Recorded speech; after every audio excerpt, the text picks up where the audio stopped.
आज जो एक्टिविज्म के लोग थे वो जर्नलिज्म का कपड़ा पहन के जर्नलिज्म में घुस बैठे। मोदी को गालियां दे करके इस देश में आप अच्छा भला जीवन चला सकते। नमस्कार, जय जोहार। आप सभी का एक बार फिर से यूथ विंग्स की इस एपिसोड में स्वागत है। जैसा कि आप जानते हैं, यूथ विंग्स एक खास कार्यक्रम चलाता है, रिपोर्टर्स टॉक, जिसके माध्यम से हम हर बार ऐसे पत्रकारों के या पत्रकारिता से ताल्लुक रखने वाले लोगों से बातचीत करते हैं, उनकी अनसुनी कहानियां, अनसुलझे किस्से जानने की कोशिश करते हैं, जो शायद हमें बतौर दर्शक जानने की जरूरत होती है। क्योंकि पत्रकारिता पे सवाल करना बहुत आसान है, पर पत्रकारिता खुद में दिन ब दिन कितनी मुश्किल होती जा रही है, कितनी चैलेंजिंग होती जा रही है, कितना तपस्या का काम है और कितनी टेक्निक और ट्रिकी ये काम होता जा रहा है, इस पर हम इस प्रोग्राम में चर्चा करते हैं। तो आज के जो हमारे खास गेस्ट हैं, ये न केवल पत्रकार हैं बल्कि पत्रकारिता के क्षेत्र में शिक्षाविद हैं। दर्जनों किताबें इन्होंने लिखी हैं और दशकों से इस फील्ड में लगातार बने हुए हैं। पत्रकारिता से शुरुआत हुई, माखनलाल पत्रकारिता विश्वविद्यालय जैसे संस्थानों में अभी भी हैं, लंबा समय इनको हो गया है। IIM से दिल्ली में रह चुके हैं और आज हमारे साथ रायपुर में उपस्थित हैं संजय द्विवेदी सर आपका बहुत बहुत स्वागत है। आपको। छत्तीसगढ़ से आपका पुराना नाता है, जितनी हमारी जानकारी है यही से आपकी पत्रकारिता की शुरुआत हुई। सर, कैसा रहा सफर? जी, निश्चित रूप से रायपुर बिलासपुर जो है मेरे लिए पत्रकारिता के एक तरह से शिक्षा दीक्षा मेरी यहाँ हुई, और जो कुछ आज मैं कर पाया या जो भी मेरी बौद्धिक निर्मिति है, पत्रकारिता निर्मिति है, उसमें निश्चित रूप से इन दोनों स्थानों का बहुत बड़ा योगदान है। और रायपुर वैसे भी पत्रकारिता की संस्कार भूमि है। माधवराव सप्रे जैसे पत्रकारों ने यहाँ पर पत्रकारिता की यशस्वी परंपरा रखी है, और बाद के दिनों में आज की पत्रकारिता में देखें तो अनेक ऐसे हस्ताक्षर हैं जो छत्तीसगढ़ से निकले और उन्होंने राष्ट्रीय स्तर पर अपना नाम रोशन किया। उनमें मैं भी एक हूँ। तो मैं इस माटी का ऋणी हूँ, छत्तीसगढ़ महतारी का ऋणी हूँ कि मुझे इतनी अच्छी संस्कार, शिक्षा और दीक्षा और प्रशिक्षण मुझे छत्तीसगढ़ की जमीन पर मिला, और यहाँ की खुशबू को लेकर मैं पूरे देश में गया और छत्तीसगढ़ की माटी की महक, यहाँ की भाषा का संस्कार, यहाँ की आत्मीयता, यहाँ का प्रेम, सद्भाव, वो सारा मेरे लेखन में दिखता है। सर, बिल्कुल आपके लेखन में दिखता है, इससे कहीं कोई दो राय नहीं है, क्योंकि दर्जनों किताबें आपने लिखी है। वो दशक भी याद है जब मोदी जी का शुरुआती दौर था और आपने उन पर भी किताब लिखी थी। जोशी सर के साथ भी मिलकर आपने कुछ किताबें जो है लिखी हैं आपने। मतलब अगर उन दर्जनों किताबों की का जिक्र करूं तो उसका प्रमाणिकता ये भी है कि कई किताबें आपकी उसमें बेस्ट सेलर पे भी रही, जो अमेज़न पे और फ्लिपकार्ट पे उपलब्ध है। पर मेरा ध्यान उन बातों पर ज्यादा जाता है सर, क्योंकि आप दशकों से, लगभग 3 दशक हो गए इस फील्ड में। छत्तीसगढ़ अगर आपकी शुरुआती भूमि है तो माखनलाल यूनिवर्सिटी ही रही जहां से आपकी शिक्षा दीक्षा पूरी हुई। वो समय और आज जब हम आपके स्टूडेंट रहे उस यूनिवर्सिटी में, तो ये बदलता हुआ दौर कैसा रहा? देखिए, ऐसा है कि एक ही चीज है स्वाति जो रोकी नहीं जा सकती जी, उसका नाम है परिवर्तन। बदलाव तो होके रहेगा, हम चाहे ना चाहें, ये हमारी इच्छा से नहीं होता। समय बदलता है, कोई समय एक जैसा नहीं होता। हर समय एक रिवाज ही है कि जो पुरानी पीढ़ी और नई पीढ़ी को थोड़ा शक सुबह से देखती है और वो करती। पर मुझे लगता है कि परिवर्तन हमेशा होगा और होकर के रहेगा, इसलिए परिवर्तनों के साथ तालमेल करते हुए अपने को स्थापित करना, अपने को बचाए बनाए रखना, नई चीजों को सीखना, ये बहुत जरूरी है। और बहुत तेजी के साथ, खासकर 91 के बाद जिस तरह से पत्रकारिता बदलाव आए, खासकर तकनीक के शामिल होने के बाद, तकनीक की अधिकता के बाद इसमें बहुत तरह का बदलाव आया है। प्रिंट के साथ साथ दूसरे बहुत सारे माध्यम आ गए जहां से हम पत्रकारिता करते हैं और मीडिया की बहुत सारी बारीकियां सीखते हैं। तो मुझे लगता है बहुत बदलाव परिदृश्य है, जहां पढ़ने लिखने के अलावा बोलने वाली जो पत्रकारिता, मैं तो 3V का जर्नलिज्म कहता हूँ। ये 3V है कि पहला है वर्नाकुलर, कि हमारी भारतीय भाषा इतनी ताकतवर हुई है, हमारी भारतीय भाषाओं में संवाद यूट्यूब के माध्यम से, बाकी माध्यमों से आने के नाते हमारी सारी भारतीय जो भाषाएं वो वैश्विक हो गई हैं, पूरी दुनिया में उनका प्रवास है। दूसरा भी मैं कहता हूं कि वॉयस का है। ये वॉयस का समय, हम अपने कहते भी थे पहले के दिनों में कि हम वाचिक परंपरा के देश है, कि हमारे यहाँ चीजें कह के सुनाई गई, कही गई, हम दुनिया के पहले कथावाचक हैं। तो एक तरह से वो वाचिक परंपरा का समय फिर से लौट आया है पॉडकास्टिंग के माध्यम से, जिसमें वॉयस को बहुत महत्व दिया जा रहा है। लोग किताबों को सुन रहे हैं, लोग अखबारों को सुन रहे हैं, लोग कविताएं सुन रहे हैं, अलग अलग चीजें सुन रहे हैं, वो तो पढ़ नहीं रहे पर सुन रहे हैं। तो मेरा मानना है कि ज्ञान तो आ ही रहा है, ये नहीं कह सकते कि उनका संचार संवाद कम हुआ है, बल्कि ज्यादा हुआ है। बल्कि जो स्क्रिप्ट की समस्या होती थी कि मुझे हिंदी सुनने के लिए हिंदी का स्क्रिप्ट जानना जरूरी है, वो समस्या समाप्त हो गई। आज मैं हिंदी को सुन तो सकता हूँ, हिंदी की स्क्रिप्ट पढ़ नहीं सकता, तो सुन करके उसका आनंद ले रहा हूँ। पहले भी हम फिल्में देखते थे, गाने सुनते थे, आज हम पूरी की पूरी किताब सुन सकते हैं। तो ये भी एक तरह का बदला हुआ परिदृश्य है। और इसके अलावा वीडियोस, जिसको तीसरा वी मैं कहता हूँ, वर्नाकुलर वीडियोस वॉइस, तो वीडियोस का समय है कि छोटे छोटे वीडियोस के माध्यम से जो है बहुत पावरफुल मैसेजिंग हो रही है, जिसका असर पूरे समाज पे पड़ रहा है। तो एक नए तरह की दुनिया बन रही है। हाँ। इस दुनिया को समझना बहुत जरूरी है और अपने को अपडेट रखना जरूरी है, क्योंकि हर समय के एक माध्यम है। हो सकता है किसी जमाने में बहुत पावरफुल माध्यम अखबार रहे हों, पर आज धीरे धीरे हम देख रहे हैं कि दूसरी तरह के जो माध्यम है वो भी हमारी जिंदगी में इतनी बड़ी जगह बना रहे हैं। खासकर मोबाइल के इमर्ज होने के बाद, जो मोबाइल, क्योंकि मोबाइल मीडिया कन्वर्जेंस की जगह, जहां हम अखबार पढ़ रहे हैं, जहां हम रेडियो भी सुन रहे हैं, जहां हम टेलीविजन देख रहे हैं, सब प्रकार का मीडिया उसमें शामिल है। तो एक मीडिया कन्वर्जेंस का समय है, मोबाइल उसका माध्यम बना है, इसलिए मोबाइल के माध्यम से जो कम्युनिकेशन हो रहा है वही आजकल मुख्य धारा का कम्युनिकेशन है। बिल्कुल। तो मोबाइल, अब कई बार तो ये भी सुनने को आ रहा है, किसी जगह मैंने देखा मोबाइल से मुझे क्लिक कर रहा है कि मेन स्ट्रीम मीडिया को लोग पीछे छोड़ रहे हैं। आज भी अगर हम बात करें तो कहीं ना कहीं टीवी और प्रिंट को लोग मेन स्ट्रीम मीडिया कहते हैं और डिजिटल जो है वो कहीं ना कहीं दूसरे स्तर पर आता है। तो ऐसे में आज जब मैं लोगों के बीच पहुंच रही हूँ तो विश्वसनीयता का हनन जो है वो लोग महसूस कर रहे हैं मेन स्ट्रीम मीडिया से बात करने के लिए। कई जगह, चाहे बिहार का चुनाव अभी सर पर है, वहां से कई बाइटें हमने आती देखी है कि अगर आप फलाना फलाना चैनल से है तो हम आपसे बात नहीं करेंगे, हम किसी यूट्यूबर से बात कर लेंगे, आपसे बात नहीं करेंगे। इस दौर को आप कैसे देखते हैं, क्योंकि आप तो उस दौर से आते हैं जहाँ मीडिया चौथा स्तंभ था। देखिए, क्रेडिबिलिटी का इशू तो है, क्योंकि अभी जिस तरह का बंटवारा दिखता है मीडिया में कि लोगों ने अपने अपने पक्ष तय कर लिए, मुझे लगता है मीडिया को इस तरह जो प्रकट पक्ष धरता है वो ठीक नहीं मीडिया की। क्योंकि क्या है, मीडिया को रेफरी की भूमिका में होना था। मीडिया अगर खुद किसी टीम में शामिल हो जाएगा तो वो सच्चाई बयान नहीं कर सकता, या सच्चाई बयान भी कर रहा होगा तो उस पर लोग भरोसा नहीं करेंगे। तो सबसे जो बड़ी चीज होती थी मीडिया की या जर्नलिज्म की, वो है उसकी क्रेडिबिलिटी, उसकी विश्वसनीयता, छपे हुए शब्दों पर हमारी आस्था, बोले हुए हमारे शब्दों पर हमारा विश्वास। आज आप देख रहे हैं कि टेलीविजन पे डिबेट्स हो रही है, अनेक लोग उनके नाम आते हैं, वहां लिखा रहता राजनीतिक विश्लेषक। क्या वो राजनीतिक विश्लेषक है? वो राजनीतिक पार्टियों के पक्षधर है। तो भाई, अगर तुम राजनीतिक पार्टी के पक्षधर हो तो तुम उस पार्टी के प्रवक्ता बन जाओ।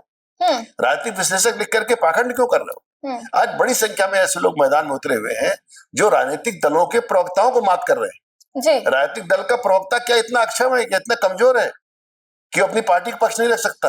आप राजनीतिक विश्लेषक बन करके, वरिष्ठ पत्रकार बन करके आप बैठे हुए हैं और प्रकट पक्षधरता अपनी प्रकट कर रहे हैं। मुझे लगता है कि ये पत्रकारिता का काम नहीं है।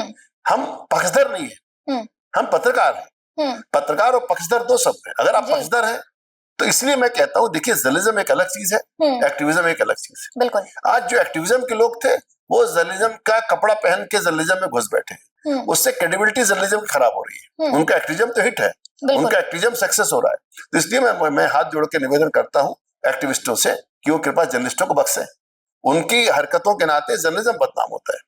आप एक्टिविज्म कर रहे हैं, बहुत बड़ा काम है, करना चाहिए। अपने विचार को लेके, अपने विचारधारा को लेकर के, अपने जो भी आपका सपना है दुनिया बनाने का, उसको लेके आप काम करिए, कोई आपत्ति नहीं है। पर जर्नलिस्ट के वेश में मत करिए, जर्नलिस्ट का कपड़ा पहन के मत करिए, अपने नाम के आगे वरिष्ठ पत्रकार मत लिखिए, राजनीतिक विश्लेषक मत लिखिए। तो ये एक बहुत बड़ा संकट खड़ा हो रहा है। मैं आपसे बड़ा, मुझे वो होता था पहले, ये होता था कि अखबार में आज इन्होंने क्या लिखा है, ठीक है, संपादकीय पृष्ठों पर छपने वाले लेखकों को इसलिए पढ़ा जाता था कि आज इनने क्या लिखा है। आज आप मुझे नाम बताएं, मैं बता दूंगा उसने क्या लिखा होगा, किस विषय पे। आप टेलीविजन के चैनल्स को म्यूट कर दीजिए, न्यूज चैनल्स को, मैं बता दूंगा ये व्यक्ति क्या बोल रहा है, ये व्यक्ति क्या बोल रहा है, ये व्यक्ति क्या बोल रहा है। इतनी वो नहीं होनी चाहिए। कम से कम हम आप बात कर रहे हैं तो ये नहीं तय होना संजय द्विवेदी यही बोलेगा। फिर मतलब क्या रहा? अगर आपने संजय द्विवेदी का नाम पढ़ा बिल्कुल और आपको पता लग गया इनके लेख में क्या होगा, ये क्या बोलते हैं, क्या लिखते हैं, मुझे लगता है इतना खराब समय मैंने तो कभी देखा नहीं था। कई बार पत्रकारिता का काम होता है कि आपका नाम पढ़ के पढ़ने की जिज्ञासा हो, आज संजय ने क्या लिखा। अब संजय ने क्या लिखा होगा अगर आपको पहले से पता है, मुझे लगता है ये मेरी क्रेडिबिलिटी पे बहुत बड़ा सवाल है। ये मेरे लिए अच्छी बात नहीं है कि मैं आप म्यूट करके आप समझ जाएं मेरे लिप्स से देख के कि मैं क्या बोल रहा हूँ। तो ये एक बहुत बड़ा संकट पैदा हुआ है और मुझे लगता है इस तरह का जो बंटवारा है जर्नलिज्म में, लोगों ने अपने अपने पक्ष तय कर लिए हैं, बिल्कुल, इससे जर्नलिज्म को बहुत नुकसान हो रहा है। आपने बड़ी स्पष्टता के साथ इस बात को रखा कि एक्टिविस्ट जो है वो पत्रकार बनते जा रहे हैं। तो यहीं पर सर एक सवाल और आता है कि कुछ पत्रकार ऐसे भी हैं जो एक्टिविस्ट बनते जा रहे हैं, कुछ की नौकरी चले जा रही है जो शायद हमारे बीच मुखर हुआ करते थे, जिसमें डायरेक्टली ये कहा जाता है कि सरकारें बहुत ज्यादा दखल दे रही हैं। पत्रकार, स्वतंत्र पत्रकार कहलाना अपने आप को ज्यादा बेहतर महसूस करा पा रहे हैं बनस्पत किसी रेपुटेड संस्थान में जुड़े रहने के। इसके बारे में आप क्या कहेंगे? देखिए, मेरा मानना है कि जर्नलिस्ट का काम व्यवस्था पे सवाल खड़ा करता है जी। अगर आप सिस्टम के विरुद्ध अगर आप काम करते हैं, व्यवस्था के विरुद्ध में आप काम करते हैं, कभी कोई संकट नहीं आएगा। आज संकट है व्यक्ति को आपने व्यवस्था मान लिया है। व्यक्ति का विरोध हमेशा नुकसानदायक था, कभी किसी जमाने में भी। अगर आप व्यक्ति का विरोध करेंगे तो व्यक्ति आपको किसी न किसी स्तर पर नुकसान पहुंचाएगा। जैसे आप मेरे पीछे पड़ जाए तो मैं जरूर आपको जितनी मेरी क्षमता होगी उतना नुकसान पहुंचाने का प्रयास करूंगा, पर आप सिस्टम पर सवाल खड़ा करते हैं कि ये चीजें ऐसी होनी चाहिए। आज समस्या क्या है, मैं आपको स्पष्टता से कहूं कि आप शायद ये कहना चाह रहे हैं कि मोदी का विरोध करके पत्रकारिता करना कठिन है या सरकारों का विरोध करके पत्रकारिता करना कठिन है। सरकारों का नहीं, जब आप व्यक्ति का विरोध करते हैं। आज आप देखिए, मोदी विरोध जो है अपने आप में एक बिकने वाली चीज बन गई है। मोदी को गालियां दे करके इस देश में आप अच्छा भला जीवन चला सकते हैं। मुझे लगता है किसी प्रधानमंत्री को सिर्फ कोसते रहना, इसको अगर आप पत्रकारिता मानते हैं तो मैं इस बात से सहमत नहीं हूं। क्योंकि किसी व्यक्ति को अगर आप लांछित करके, किसी व्यक्ति को टारगेट करके, और आश्चर्य आप करेंगे कि जो व्यक्ति देश में सर्वाधिक गालियां खाने वाला है रोजाना, रोज के स्तर पर, उस व्यक्ति को आप तानाशाह भी कह रहे हैं। एक तानाशाह को आप गाली दे के रह सकते हैं क्या? तो अगर मोदी तानाशाह है तो आप गाली देते नहीं, और आप उन्हें रोज गालियां दे रहे हैं फिर भी आप उन्हें तानाशाह कह रहे हैं। ये दोनों द्वंद्व नहीं चलेगा, क्योंकि जो व्यक्ति देश में सर्वाधिक गाली खाने वाला लीडर है वो तानाशाह कैसे हो सकता है? बिल्कुल हो ही नहीं सकता। तो मेरा मानना है कि व्यक्ति के विरोध में पत्रकारिता या व्यक्ति के विरोध की पत्रकारिता, कई बार जो बातें आज कही जा रही, कई लोगों ने लिखा, आनंद रंगनाथन ने भी लिखा, जो जेएनयू प्रोफेसर है, बोला भी उन्होंने कई जगह है कि आप मोदी का विरोध करते करते कब देश का विरोध करने लगते हैं, क्योंकि मोदी से लड़ने का कोई हथियार नहीं। जैसे अभी महाराष्ट्र के चुनाव हो रहे हैं, महाराष्ट्र के चुनाव में हिंदी को मुद्दा बनाया जा रहा है, निशाने पर भारतीय जनता पार्टी, नरेंद्र मोदी, अमित शाह है। तो हिंदी के बहाने आप पिटाई किसकी करना चाहते हैं? आप हिंदी की पिटाई नहीं करना चाह रहे। हिंदी से आपको उस तरह से विरोध भी नहीं हो, और आपको लगता है हिंदी का विरोध करके हम इस इलेक्शन को निकाल सकते हैं। इसलिए छोटे छोटे बंटवारे की चीजें राजनेता निकाल रहे हैं, और मुझे लगता है कि हमें वो चीज खोजनी चाहिए जिससे देश जुड़ता हो। आज बंटवारे की चीजें खोजी जाए, जाति के नाम पर, भाषा के नाम पे, धर्म के नाम पे, पंथ के नाम पे, क्षेत्र के नाम पे, राज्य के नाम पे। ये जो लड़ाने वाली बातें हैं कि हम देश का कितना बंटवारा करेंगे। हमने 47 में बंटवारा झेला, उस बंटवारे के दुख दर्द हम आज भी झेल रहे हैं। लाखों लोगों की लाश पर मुल्क का बंटवारा हुआ।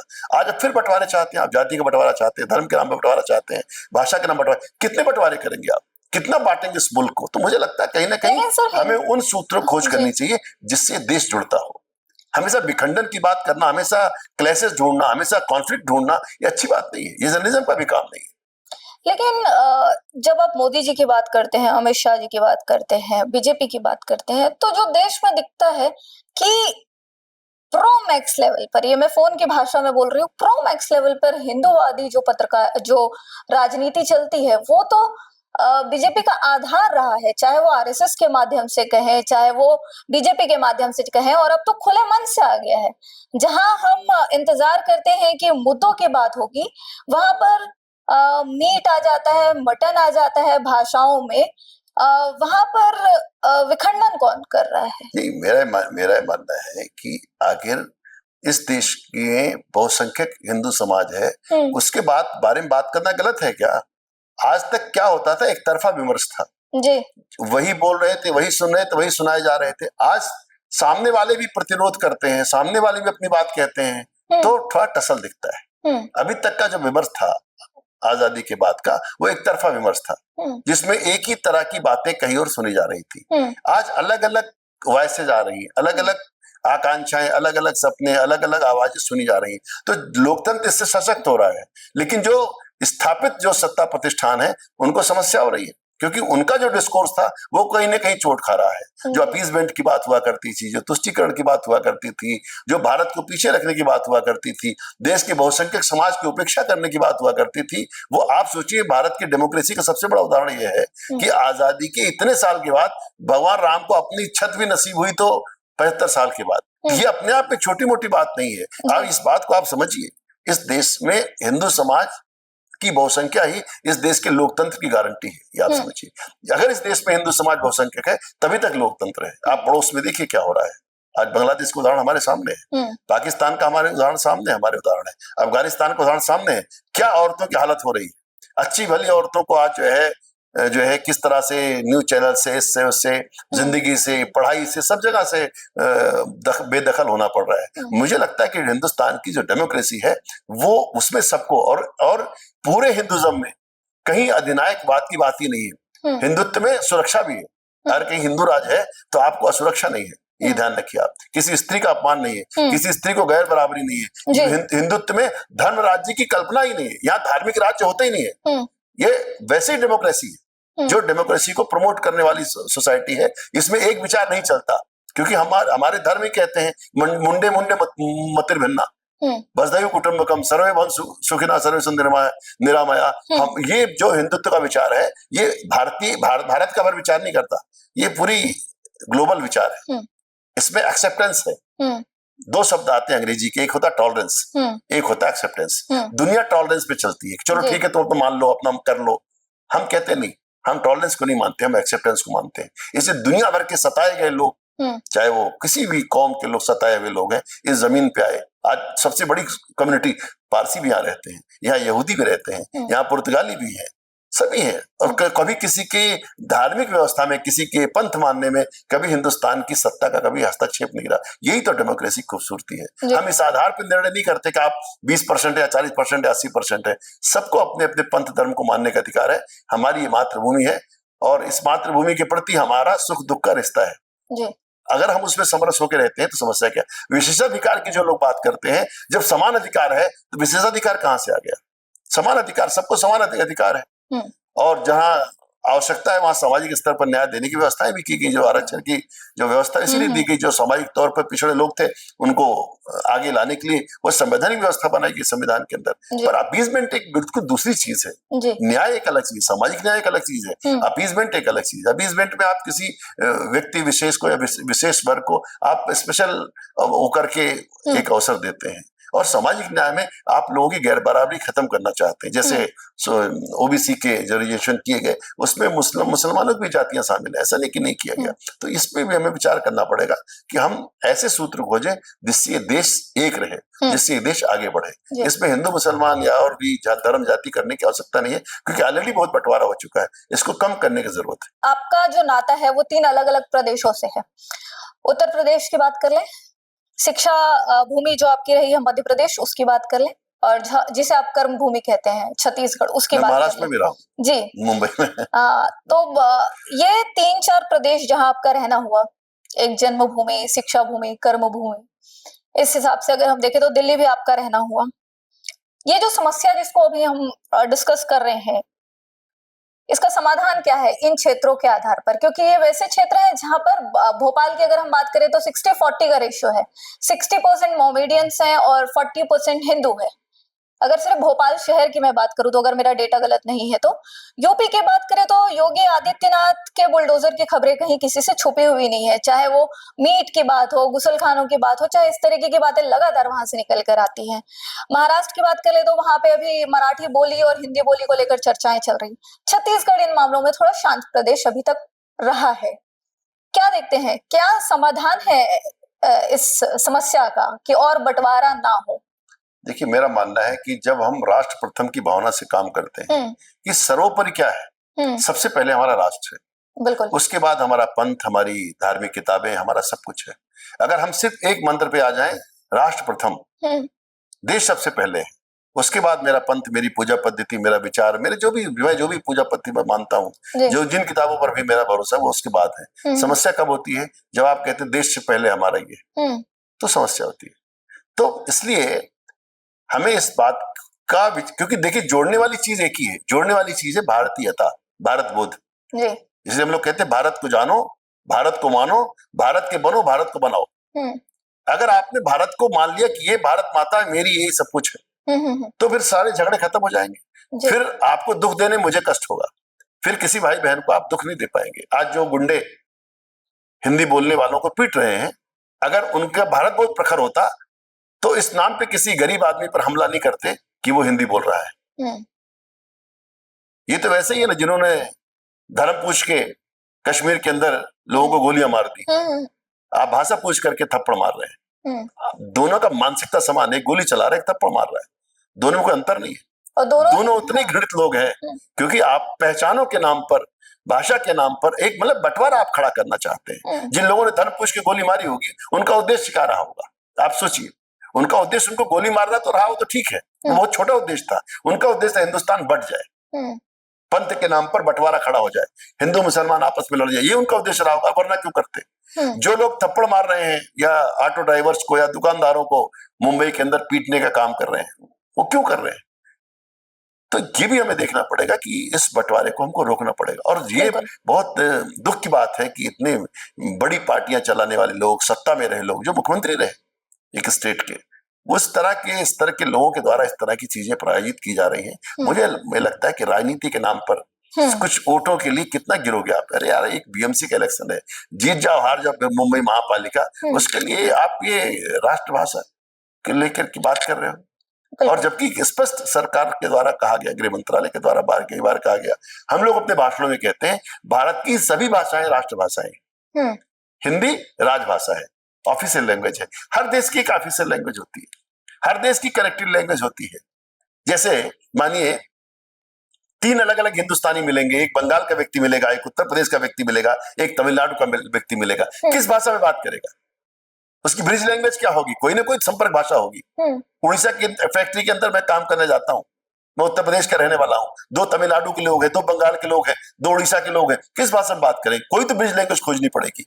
वो ब्रिज लैंग्वेज हिंदी है। दुनिया की कोई ताकत इसको बदल नहीं सकती है, ध्यान रखिए आप। और कोई विरोध जनता का नहीं। मैं आपसे कहना चाहता हूँ, महाराष्ट्र के महान पत्रकारों ने हिंदी को खड़ा किया है। आज जैसा जो महान अखबार निकला, उसके संपादक बाबूराव विश्वनाथ पराड़कर, उनने हिंदी सिखाई हिंदी वाले लोगों को। थत्ते जी इतने महान संपादक, खाडिलकर जी, उन्होंने संपादन कला नाम की प्राथमिक पुस्तक लिखी, उस पढ़ करके लोगों ने पत्रकारिता सीखी। माधवराव सप्रे, जिनको तिलक महाराज ने, बाल गंगाधर तिलक जी ने आदेश किया तुम हिंदी में काम करो, और माधवराव सप्रे जी ने हिंदी ग्रंथमाला नाम से एक ग्रंथों के अनुवाद की परंपरा प्रारंभ की, जो मराठी के श्रेष्ठ ग्रंथों का अनुवाद हिंदी में हुआ। उनके आदेश पर, तिलक जी के आदेश पर, उन्होंने जो है हिंदी केसरी निकाला। तिलक जी मराठी में केसरी निकालते थे, सप्रे जी नागपुर से हिंदी केसरी निकाला। तो मराठी भाषियों का अद्भुत योगदान हिंदी की प्रगति में है। हिंदी खड़ी हुई मराठी भाषियों के दम पे, और उन्होंने हिंदी की पत्रकारिता को, हिंदी के साहित्य को, मराठी साहित्य के श्रेष्ठ साहित्य को हिंदी में लाने का काम किया। ऐसे महान जो लोग हैं, हमारी मध्य प्रदेश का जो बहुत महत्वपूर्ण अखबार रहा एक जमाने का, आज भी वो छपता है, नई दुनिया नाम से, उसके जो सबसे सिद्ध संपादक रहे, जिनकी प्रेरणा से प्रभास जोशी और राजमाथुर संपादक निकले, वो राहुल बारपुते स्वयं मराठी भाषी थे। इन तमाम हिंदी इलाकों से आप देखेंगे, सुमित्रा महाजन जी 8 बार इंदौर से सांसद चुन करके जाती हैं। कितना प्रतिशत मराठी समाज है? कभी हिंदी मराठी का झगड़ा रहा नहीं। लता मंगेशकर तो इंदौर की रहने वाली, पूरी दुनिया में उनका हिंदी का स्वर गूंजा, पूरी दुनिया ने उनके कंठ को प्रणाम किया, उनकी वाणी को सुना। तो ये हिंदी मराठी का जो झगड़ा शुरू कर रहे हैं, ये झगड़ा है नहीं, ये कृत्रिम है, और ये सिर्फ इलेक्शन तक है, समझ लीजिए। ये भी महापालिका के चुनाव खत्म होंगे, ये सब खत्म हो, ये नकली बंटवारे हैं। आज दक्षिण भारतीय प्रचार सभा कितना बड़ा काम करे। दक्षिण भारतीय प्रचार सभा में लाखों लोग हर साल परीक्षा देते हैं। केरला के लोग, तमिलनाडु के लोग, कर्नाटका के लोग, आंध्रा के लोग, सब हिंदी को बोलते बरतते हैं, सब हिंदी समझते हैं। आज हिंदी चाहे अनचाहे, कुछ सरकार के प्रयासों से नहीं, जनता के सहवास से, जनता के आपस के मिलन से वह एक संपर्क भाषा के रूप में स्थापित हो चुकी है। जब अलग अलग तरह के सामान्य वर्गों के जब अलग अलग भारतीय मिलते हैं, उनकी ब्रिज लैंग्वेज हिंदी है। ठीक है, एकेडमिया की होगी, प्रशासन की अंग्रेजी होगी, पर आम जनता की जो भाषा है, सामान्य जनों की, वो किसी राज्य का व्यक्ति हो, उसके मिलन की भाषा हिंदी है, और बनी रहेगी। बिल्कुल। सामान्य लोगों की भाषा सामान्य ही रहेगी, जो हिंदी है, जिसमें हर किस्म का भाव जो है वो निकल कर आता है। और कुछ भाव तो जैसे शैलेश लोढ़ा अपने बीच बड़े कवि हैं, वो कहते हैं कि कुछ चीजों के लिए शब्दों की जरूरत नहीं होती, वो इशारों में ही बातें हो जाती हैं। तो ये थी बातचीत कि क्या अभी समसामयिक समस्याएं चल रही है। तो वापस थोड़ा सा आप पर लौटते हैं, और आपने भी लगभग 1.5 दशक अपनी पत्रकारिता की, उसके बाद शिक्षण के क्षेत्र में आप आए। कोई ऐसी स्टोरी उस समय की दिलचस्प जो आपने कवर की हो और मन के बहुत करीब हो? देखिए, मैंने 15 दिन जो है छिंदवाड़ा का एक उपचुनाव हुआ, वो कवर किया। और उस समय उपचुनाव हो रहे थे, कमलनाथ जी की पत्नी सांसद थी, उन्हें अलकानाथ जी उनको रिजाइन करा के कमलनाथ जी चुनाव लड़े, और चुनाव में सुंदरलाल जी पटवा जो है वो भारतीय जनता पार्टी के प्रत्याशी थे जी। और पहली बार उस उपचुनाव में, किसी उपचुनाव में अटल बिहारी वाजपेयी जी की सभा नहीं होती थी। छिंदवाड़ा उस चुनाव में अटल बिहारी वाजपेयी जी की सभा हुई, बहुत बड़ी सभा हुई। तो मैंने देखा बीजेपी इलेक्शन लड़ती कैसे, पहली बार मैंने बीजेपी को मैदान में इलेक्शन लड़ते हुए देखा, कैसे लड़ती। ऐसी जबरदस्त व्यूहरचना की, आपके छत्तीसगढ़ से सभी, जो मध्य प्रदेश छत्तीसगढ़ के हर जिले के कार्यकर्ता वहां पे थे, सारे प्रमुख लोग, दिलीप सिंह जयदेव, लकीराम जी, आदरणीय ब्रजमोहन जी शहर में, अपने सत्यनारायण शर्मा जी कांग्रेस की तरफ से शहर के प्रभारी, इधर से ब्रजमोहन जी छिंदवाड़ा शहर के प्रभारी, ऐसे करके मैंने देखा कि बहुत जबरदस्त वो चुनाव हुआ जी। उस चुनाव की बहुत मुझे यादें हैं कि किस तरह से कमलनाथ जी को देखने के लिए लोग, मतलब एक दीवानगी जो कमलनाथ को लेकर छिंदवाड़ा में मैंने अपनी आंखों से देखी कि लोग उन्हें छूना चाहते, देखना चाहते थे कमलनाथ जी कौन है। पर इलेक्शन तो इलेक्शन होते हैं, और वो चुनाव जो है अकेला चुनाव है जो कमलनाथ जी उस चुनाव में 30-35 हजार वोट से, वो एक्चुअल मुझे फिगर याद नहीं है, बट वो इस चुनाव हार गए। तो मैंने देखा कि एक लीडर कैसे बनता है और कैसे उसकी क्या व्याप होती है, पर एक व्यूहरचना करके, एक अच्छी व्यूहरचना करके बड़े से बड़े लीडर को आप पराजित कर सकती है। मैंने देखा वहां पे कि वो उस तरह से वो उस इलेक्शन में वहां पे वो कमलनाथ जी चुनाव हार गए। तो वो इलेक्शन की बहुत मेरे पास बड़ी सघन स्मृतियां हैं। और जब छत्तीसगढ़ राज्य आकार ले रहा था, उस समय जो घटनाएं हुई छत्तीसगढ़ के अंदर, जिस तरह से राज्य बना, फिर विधायकों का तो दल बदल हुआ, अजीत जोगी जी मुख्यमंत्री थे, उस समय बिलासपुर भास्कर में था मैं संपादक के रूप में, तो उस समय की घटनाएं भी बहुत सारी याद हैं। तो एक बहुत सारी स्मृतियां हैं, पर उनको टटोलने में काफी कौन से दिल के करीब है ये जानना थोड़ा मुश्किल हो जाता है। सर, कितना फर्क पाते हैं आज के टेक्निकल दौर में, क्योंकि हर चीज टेक्नोलॉजी हो गई है। स्क्रिप्ट में भी अगर गलतियां हैं तो चैट जीपीटी उसको ठीक करके दे देता है, अगर लोग नहीं मिल रहे हैं तो एआई उनका काम कर देता है। और वो उस वक्त का दौर जब शायद फैक्स था, आप लोगों ने शुरू किया, तो और सूचना पहुंचने में सूचना तंत्र की बड़ी मेहनत मशक्कत होती थी। उस दौर में और इस दौर में पत्रकारिता के मूल्यों में कितना परिवर्तन हुआ? देखिए, मूल्य तो बदलते नहीं, सिद्धांत बदलते नहीं जी। बस समय बदल जाता है। जैसे आपने कहा कि खबरें कैसे पहुंचती थी, आप सोचिए वो जब ये कंप्यूटर नहीं था, ये नहीं था, एक खबर पहुंचाना कितना मुश्किल होता था। बिल्कुल। एक करस्पॉन्डेंट सरूजा का लिफाफा बना के बस अड्डे पे जाता था, बस के अंदर अपने लिफाफे को देता था, बस वाले को 10 रुपए देता, भैया मेरा डब्बा लगा होगा बिलासपुर स्टेशन पे, उस डब्बे में डाल देना। फिर एक आदमी भास्कर के दफ्तर से जा रहा है, उस डब्बे को खोल के उस लिफाफे को लेके आके सब एडिटर को दे रहा है, फिर वो सब एडिटर उस लिफाफे को खोल रहा है, फिर वो खबरें एडिट कर रहा है, फिर वो खबरें टाइप हो रही है, फिर वो खबरें जो है टाइप होने के बाद निकल करके आ रही है, फिर उसको प्रूफ रीडिंग हो रही है। बहुत लंबा प्रोसेस होता था, अखबार निकालना बड़ा कठिन हुआ करता था। आज मुझे लगता है कि एक अकेला आदमी भी, जो आपने इस माध्यमों की बात की, चैट जीपीटी, अकेला आदमी बैठ के 8 पेज का अखबार निकाल देगा, बस 5-7 घंटे की मेहनत करके, 4-5 घंटे की मेहनत करके। तो एक बहुत ही अलग तरह सूचनाओं की गति बहुत बढ़ गई है। सूचना टिप्स पे है, जैसे कई बार मुझे कहते हैं संपादकगण की आप लिख के भेजो। मैं याद करता हूँ जब मैं छात्र था बाकायदा पत्रकारिता विश्वविद्यालय का, तो मैं एक आर्टिकल लिखता था, 10 नंबर पे जाके फोटो कॉपी कराता था भोपाल में, फिर आके रविशंकर नगर के डाकखाने में उसको डिस्पैच करता था, फिर ट्रिब्यून या किसी अखबार को भेजता था। हफ्तों तक वो अखबार का फिर मैं पन्ने पर रखता था लाइब्रेरी में जाकर, कब मेरी रचना छपेगी। आज मैं मोबाइल पे बैठे बैठे, कई बार गाड़ी में बैठे बैठे, और कोई और गाड़ी चला रहा है, मोबाइल बैठे बैठे मैं आर्टिकल लिखता हूँ, सेंड कर देता हूँ, अगले दिन ई पेपर देख लेता हूँ जहाँ अखबार छपा कि नहीं छपा। तो बिल्कुल दुनिया बदल गई है, मतलब वो जो दौर है ना, वो दौर ही खत्म हो गया उस तरह का। मतलब एक बहुत ज्यादा श्रम साधना, बहुत ज्यादा परिश्रम था। पेज लग रहे हैं, पेस्टिंग हो रही है पेज की, पेज लगाए जा रहे हैं, पेस्टर पेज लगा रहा, पेस्टर खत्म हो गया, अब प्रूफरीडर खत्म हो गया, बहुत सारी मतलब बहुत सारी तो चीजें खत्म हो गई, पद ही खत्म हो गए अखबारों के अंदर से। अखबार मतलब जितने एडिटर रहते थे उससे ज्यादा प्रूफरीडर रहते थे, जो एक एक शब्द, एक एक मात्रा ठीक करते बैठते थे, और कभी भी जो प्रूफ रीडर होता है तो अपने को सबसे ज्यादा बुद्धिमान समझता है कि एडिटर की गलती मैं ठीक करता हूँ। तो वो सब लोग चले गए, पेस्टर भी चले गए, 8 पेज लगवाने हैं तो खड़े रहिए 5-6 घंटे, पेस्टर भी नखरे कर रहा है, फिर उसको पोहा खिला रहे हैं, बाहर चाय पिला रहे हैं, फिर आगे पेस्टिंग करता पेज की। तो एक पूरी दुनिया बदल गई है। इस दुनिया को देख करके मैंने सारा समय हम लोग बदलते हुए देखा। हमने हैंड प्रिंटिंग भी देखी, जब एक एक शब्द चुन करके हैंड प्रिंटिंग करते थे हमारे छोटे शहरों में लोग। तो मतलब एक टेक्नोलॉजी ने बहुत सुविधाएं प्रदान कर दी हैं, और टेक्नोलॉजी के नाते अखबार बहुत सुदर्शन हो गए हैं। मतलब दुनिया के सुदर्शन अखबारों से आसपास के उतनी ही समृद्ध टेक्नोलॉजी हमारे अखबार निकल रहे हैं। पर यही अखबार अगर सिर्फ इससे हो जाते तो क्या था।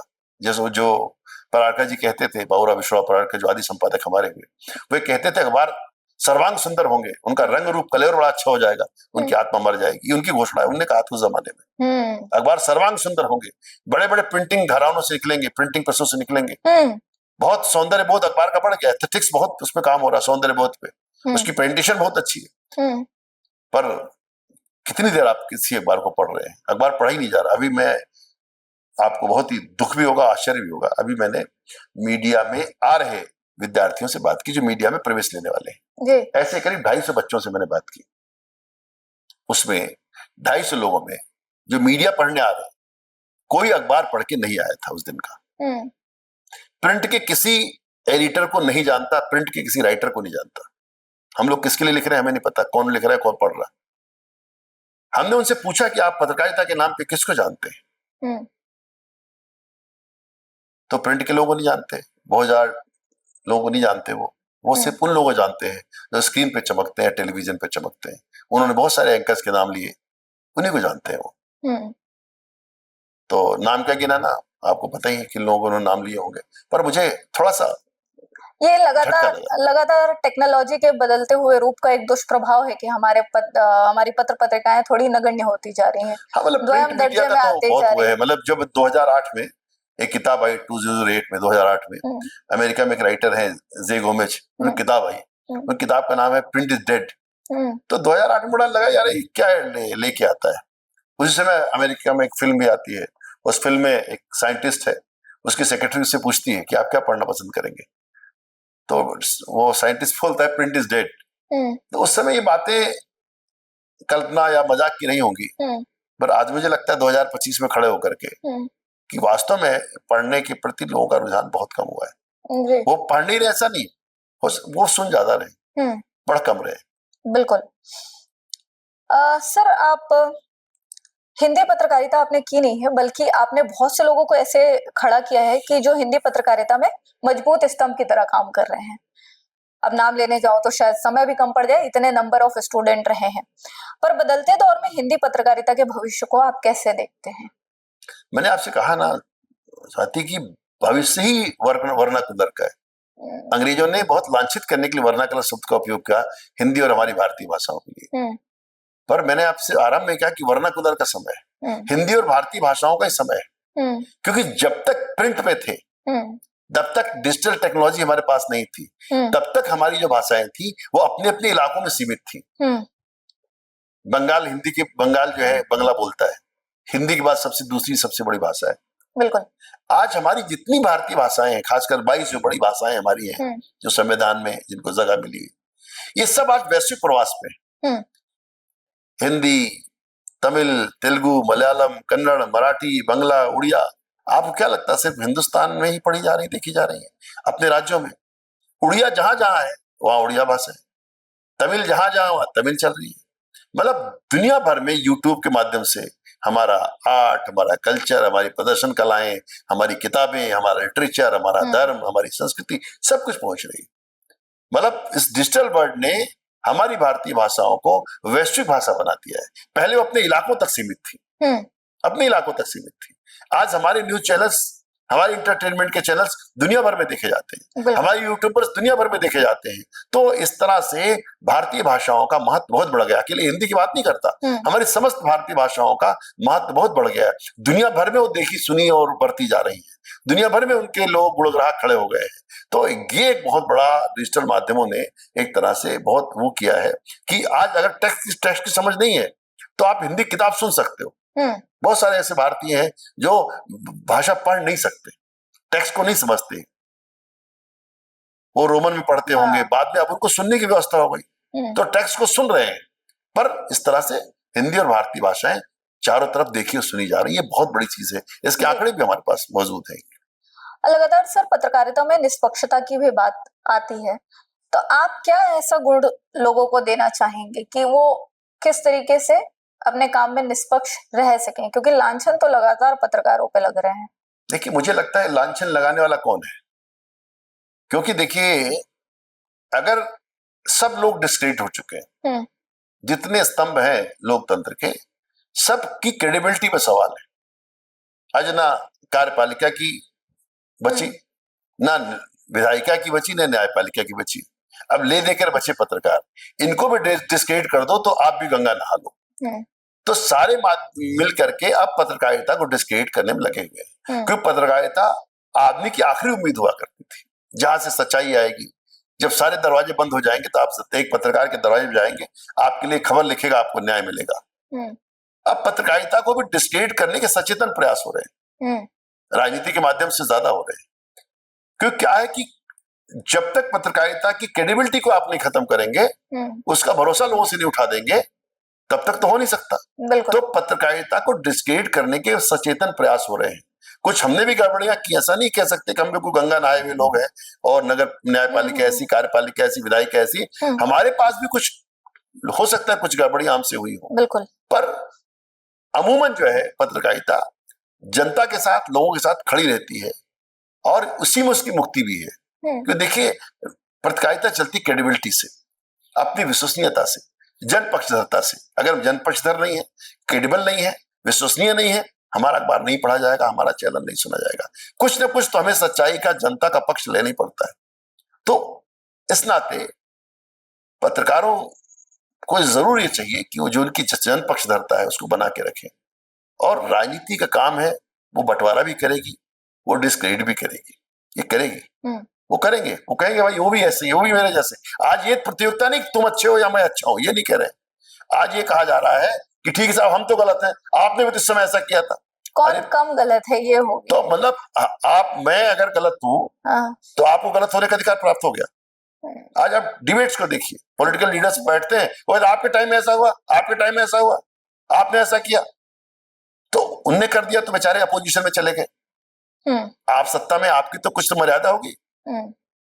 तो ये भी चीज है कि कहीं ना कहीं हम एक जगह ऐसी बैठे हुए हैं जहां, मैं तटस्थता तो नहीं कहता, तटस्थता और निष्पक्षता की बात नहीं कहता, मैं कहता हूं जनपक्षधरता, सत्य के साथ खड़े होना। निष्पक्ष कुछ नहीं होता दुनिया में, आपको पक्ष लेना है, सत्य का पक्ष लेना। और सत्य का पक्ष क्या है? जनपक्ष है, जिसमें व्यापक जनता का हित निहित हो, वही सत्य का पक्ष है। हमें पार्टियों के प्रवक्ताओं की तरह, हमें राजनीतिक दलों के प्रवक्ताओं की तरह संवाद करने के बजाय जनपक्षधरता प्रकट करनी चाहिए। और जनपक्ष में जो है, राष्ट्र हित में जो है, जो व्यापक हित में है, वही पत्रकारिता का हित है।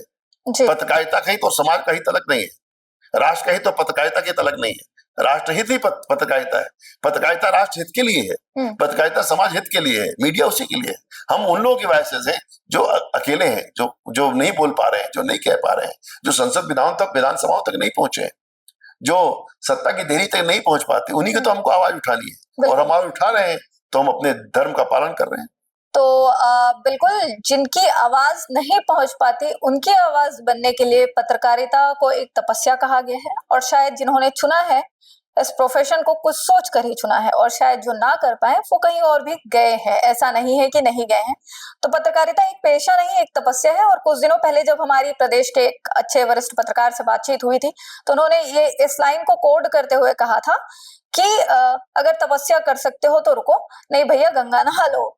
ये सर मैं बताना चाहूंगी, रानू भाई साहब से बात हुई थी, रानू तिवारी जी से, बस्तर टॉकीज के छत्तीसगढ़ के अच्छे जाने माने पत्रकार हैं। वो समय समय पर सरकारों पर कटाक्ष करते रहते हैं और वो ये कहते भी हैं कि स्वाति थोड़ा बहुत विपक्षी धर्म नहीं निभाया, प्रश्न नहीं खड़े किए व्यवस्थाओं पर, तो क्या किया, तभी पत्रकारिता जिंदा है। तो इस तरीके की विचारधारा लगातार हमें हमारे बड़ों से मिलते रहती है मार्गदर्शन के रूप में। तो सर ये एक सार्थक चर्चा के लिए समय देने के लिए बहुत बहुत धन्यवाद आपका। तो यूथ विंग के दर्शकों के लिए इस एपिसोड में इतना ही। ये हमारी खास चर्चा थी प्रोफेसर संजय द्विवेदी सर से। तो इस एपिसोड में, इस अंक में इतना ही। अगले एपिसोड में फिर किसी नई शख्सियत के साथ आपसे रूबरू होंगे। तब तक के लिए यूथ विंग्स की टीम को दीजिए इजाजत। नमस्कार।